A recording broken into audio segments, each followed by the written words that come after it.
Hello friends, I again welcome you all in one more knowledgeable, interesting video relating to Budget 2021 proposals, income tax proposals. Yes, so today in this video, we will going to talk about one of the most discussed and one of the most debatable amendment proposed in Budget 2021, and this is one of the most discussed amendment proposed especially in Indian corporate sector.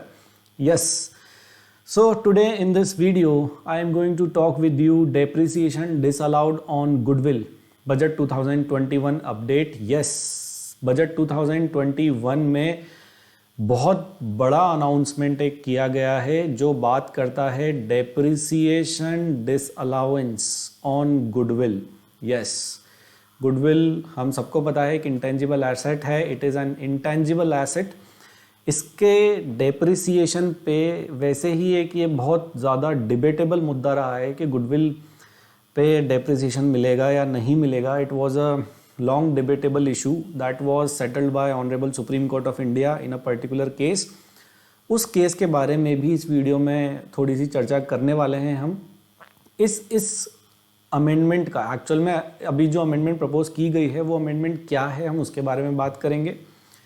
Amendment का impact क्या होने वाला है उसके बारे में बात करेंगे. सुप्रीम कोर्ट ने इस लॉ को कैसे सेटल किया था वो उसके बारे में एक छोटी सी चर्चा करेंगे. कॉर्पोरेट सेक्टर पे क्या इसका असर होने वाला है उसके बारे में बात करेंगे. और एक और प्रैक्टिकल केस में बताऊंगा आपको जिसको ये सीधे सीधे अमेंडमेंट हिट करती है और किस तरीके से ये अमेंडमेंट जो है वो टैक्स लिटिगेशन को बढ़ाने वाली है. और हम आगे जाके क्या एक्सपेक्ट करते हैं, what we will going to expect from this particular amendment which says that depreciation is strictly disallowed on goodwill.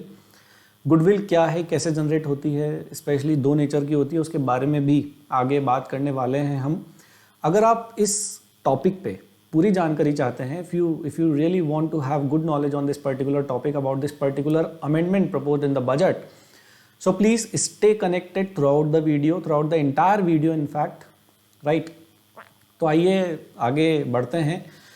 सबसे पहला अमेंडमेंट प्रपोज किया गया है सेक्शन 2 में. यस, सेक्शन 2 में सबसे पहला अमेंडमेंट प्रपोज किया गया है of the income tax act. Section 2 में क्या अमेंडमेंट प्रपोज किया गया है? सेक्शन 2 में क्लॉज है, क्लॉज 11. क्लॉज 11 में डेफिनेशन लिखी हुई है सर किसकी? ब्लॉक ऑफ एसेट्स की. हाँ जी, ब्लॉक ऑफ एसेट्स डिफाइन करता है क्लॉज 11 सेक्शन 2. उसके सब क्लॉज बी में अमेंडमेंट की हुई है. After the words or commercial rights of a similar nature, the words not being goodwill of a business or profession shall be inserted.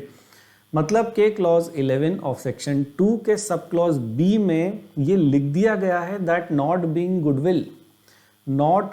Goodwill of a business और profession, ये लिख दिया गया है. इसका मतलब कि ये है, ये सेक्शन 2 में जो डेफिनेशन है ब्लॉक ऑफ एसेट्स की, उस डेफिनेशन से गुडविल को टोटली बाहर कर दिया गया है. Meaning thereby goodwill is now not in the category of block of assets. ये है एक अमेंडमेंट जो की गई सेक्शन 2 क्लॉज 11 में.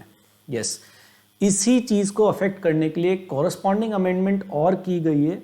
देखते हैं दोस्तों आगे सेक्शन 32 में. यस, सो सेक्शन 32 में क्या अमेंडमेंट की हुई है डेप्रिसिएशन ऑन गुडविल को डिसअलाउ करने के लिए? Section 32, as we all know that this section talks about depreciation in income tax act 1961. This is the heart and soul of charging depreciation as per income tax act 1961. I would say this is the mother section which gives right to assessee to claim depreciation as per income tax act.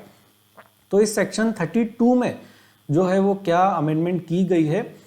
Subsection 1 में जो है in clause 2 after the words figures and letter after the first day of April 1998 the words not being goodwill of a business और profession shall be inserted. Again I am repeating, the words not being goodwill of a business और profession shall be inserted. Yes, means section 32 में जो है वो goodwill business या profession की है वो बाहर कर दी गई है. It has been now excluded in the proposed amendment of section 32. Explanation 3 क्या कहती है? Explanation 3, in sub clause b after the words और commercial rights of similar nature the words not being goodwill, the words not being goodwill of business और profession shall be inserted. Yes, clause b explanation 3 जो बात करती है वो intangible assets को बताती है कि इंटेंजिबल एसेट्स क्या क्या हैं सेक्शन 32 के सेंस में. तो यहाँ से भी गुडविल ऑफ बिजनेस और प्रोफेशन को जो है वो एक्सक्लूड कर दिया गया है, बाहर कर दिया गया है. तो अब सीधी सी बात ये है कि जो सेक्शन 2 और सेक्शन 32 में जो अमेंडमेंट हुई हैं वो अमेंडमेंट ये इम्प्लीकेशंस रखती हैं, ये एप्लीकेशन रखती हैं कि अब जो डेप्रिसिएशन है वो गुडविल पर, चाहे वो बिजनेस की हो या प्रोफेशन की हो, अब वो डेप्रिसिएशन क्लेम नहीं होगा. Now it is out of the definition of block of assets as well as it is out excluded from section 32 itself. अब अगला सवाल ये आता है कि ये जो अमेंडमेंट है ये रेट्रोस्पेक्टिव है या प्रोस्पेक्टिव है. अमेंडमेंट की लिटरल इंटरप्रिटेशन के हिसाब से जो अमेंडमेंट प्रपोज की गई है उसके हिसाब से ये लगता है कि ये जो अमेंडमेंट है ये रेट्रोस्पेक्टिव है, मतलब 1998 से अप्लाई होगी. इसका मतलब ये है कि इस अमेंडमेंट ने जो honourable Supreme Court of India का जजमेंट जो था, मैं बताऊंगा आपको कौन सा जजमेंट था वो, उसका जो अफेक्ट है वो भी नलीफाई किया है इस अमेंडमेंट में. दो डेप्रिसिएशन गुडविल पे मिलेगा नहीं मिलेगा, मतलब डिपार्टमेंट तो I guess in almost all the cases department allow नहीं करता था. अगर एसएससी को लेना होता था तो SSC have to go for appeal. Honourable Supreme Court का जो जजमेंट था उसका अफेक्ट जो है वो नलीफाई किया गया है. और अमेंडमेंट को पढ़ने से ऐसा लगता है कि ये अमेंडमेंट जो है वो सर रेट्रोस्पेक्टिव एप्लीकेशन के साथ आएगी, मतलब पिछले वाले ईयर्स को भी इम्पैक्ट ये करने वाली है अमेंडमेंट. यस, क्योंकि 1 डे ऑफ अप्रैल 1998 के बाद जो है वो वर्ड्स ऐड किए गए हैं. तो ये भी हो सकता है कि जो एग्जिस्टिंग गुडविल बुक्स में रिकॉर्डेड है उनके लिए कोई ग्रांड फादरिंग प्रोविज़न आ जाए, उनके लिए कोई जो है वो कोई और बेनिफिट प्रिस्क्राइब कर दिया जाए. देखते हैं व्हाट विल कम नेक्स्ट. तो ये था सेक्शन 2 और सेक्शन 32 के बारे में. आइए दोस्तों आगे बढ़ते हैं. अब बात करते हैं गुडविल के बारे में. गुडविल क्या है, कैसे अराइज होगी? As per accounting standard recording of self generated goodwill. Yes, self generated goodwill मतलब कोई भी बिजनेस या प्रोफेशन की जो उसकी खुद की जनरेट की हुई गुडविल होती है is not allowed to record in the books of account. तो इस गुडविल का जो क्वेश्चन है डेप्रिसिएशन का वो अराइज ही नहीं होता. क्यों? क्योंकि ये जो गुडविल है वो बुक्स ऑफ अकाउंट्स में रिकॉर्ड ही नहीं कर सकते आप as per various accounting standards. When mergers and acquisitions takes place, जब mergers and acquisitions होते हैं, M&A की transactions होती हैं, then one business acquires goodwill of another business. इस केस में एक बिजनेस दूसरे बिजनेस की गुडविल को एक्वायर करता है. Then depreciation was allowed on this purchased goodwill. इस गुडविल को हम बोलते हैं purchased goodwill. ऊपर वाले केस में जो है उसको बोलते हैं self generated goodwill. So depreciation was allowed on this purchased goodwill as per law settled by Honorable Supreme Court of India in case of Smiths Securities. हाँ जी, जो केस लॉ है वो है Smiths Securities का. यही वो केस लॉ है जिससे ये long pending dispute honourable Supreme Court of India ने सेटल किया था कि depreciation on goodwill has been allowed. But इस Supreme Court honourable Supreme Court के जजमेंट को नलीफाई किया गया है इस पर्टिकुलर अमेंडमेंट से बजट 2021 में. हाँ जी, अब इसका क्या इम्पैक्ट होने वाला है? What will going to be the impact of this particular amendment proposed in the budget, and it is one of the most discussed and one of the most debatable amendment in the corporate sector in India. What will going to be the impact of this? The first impact is depreciation claimed on past goodwill may be disallowed. Yes, ज़्यादा से ज़्यादा litigation इससे generate होने वाली है. जो depreciation companies अपनी books में ऑलरेडी चार्ज कर चुकी हैं, उसका टैक्स बेनिफिट ले चुकी हैं, उस पे जो है वो डिस्प्यूट अराइज हो सकता है, उस डेप्रिसिएशन को डिसअलाउ किया जा सकता है. It would adversely impact any goodwill created before 31 मार्च 2021. अगर आपकी बुक्स में कोई गुडविल क्रिएट हुई है बिफोर मार्च 31, 2021 तो ये अमेंडमेंट उसको एडवर्सली इम्पैक्ट कर सकती है.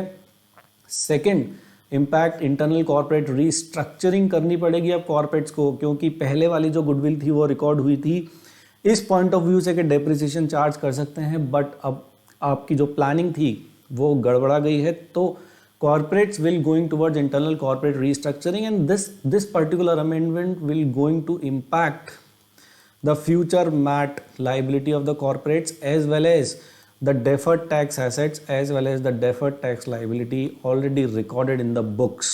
यहाँ पर भी ये बहुत बड़ा impact आने वाला है, and it will definitely going to arise tax litigation on mergers and acquisition transactions. हाँ जी, इसकी वजह से जो है mergers and acquisition जो transactions हुई हैं, already mergers and acquisitions transactions जो हैं वो इनकम टैक्स डिपार्टमेंट के स्कैनर्स पे होती हैं, वो इन ट्रांजैक्शंस को बहुत बारीकी से जांचते हैं, क्योंकि यहाँ पे ट्रांसफर प्राइसिंग और बहुत सारे प्रोविजंस एप्लीकेबल होते हैं।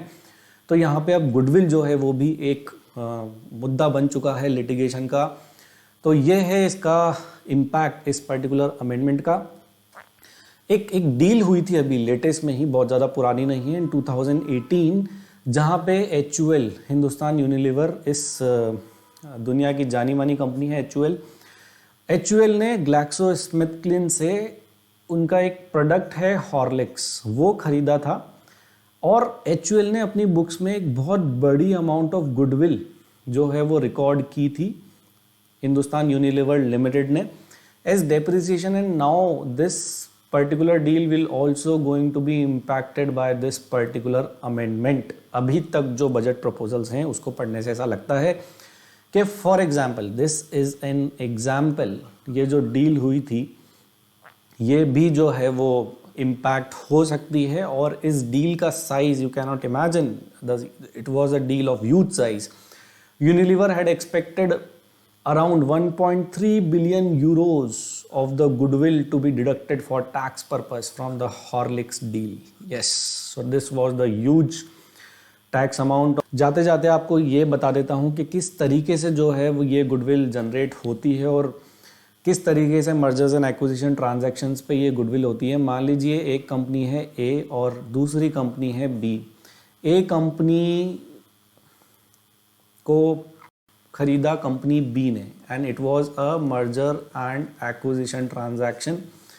तो जो A कंपनी की नेट एसेट्स की वैल्यू है वो मान लीजिए 100 रुपीज़ है, और B कंपनी ने A कंपनी को इसके लिए पे किए फॉर एग्जांपल 120 रुपीज़। तो जो एक्सेस 20 रुपीज़ जो पे हुए उसको हम कहते हैं goodwill, and this goodwill will going to record as intangible asset in the balance sheet of B limited. यहाँ पे ये गुडविल रिकॉर्ड होती है in the value of 20 rupees. अब ये 20 रुपीज़ की जब गुडविल यहाँ पे एसेट साइड पे रिकॉर्ड हुई इन the books of B company, तो B कंपनी अपने प्रॉफिट एंड लॉस स्टेटमेंट में इस 20 रुपीज़ की गुडविल पे जो है वो डेप्रिसिएशन भी चार्ज करती है as per income tax act 1961। Intangible assets की जो डेप्रिसिएशन की रेट है उसके हिसाब से। तो ये इस तरीके से जो मर्जर एंड एक्विजिशन ट्रांजैक्शन होती हैं वहाँ पे गुडविल रिकॉर्ड होती है और उस गुडविल पे जो है वो डेप्रिसिएशन चार्ज किया जाता है। Thanks a lot for watching this video. अगर आपको वीडियो पसंद आया तो प्लीज़ वीडियो को लाइक ज़रूर कर दें और बहुत सारे लोग भी कर दें। अगर चैनल को सब्सक्राइब नहीं किया तो चैनल को सब्सक्राइब भी कर लें। Thanks a lot, bye.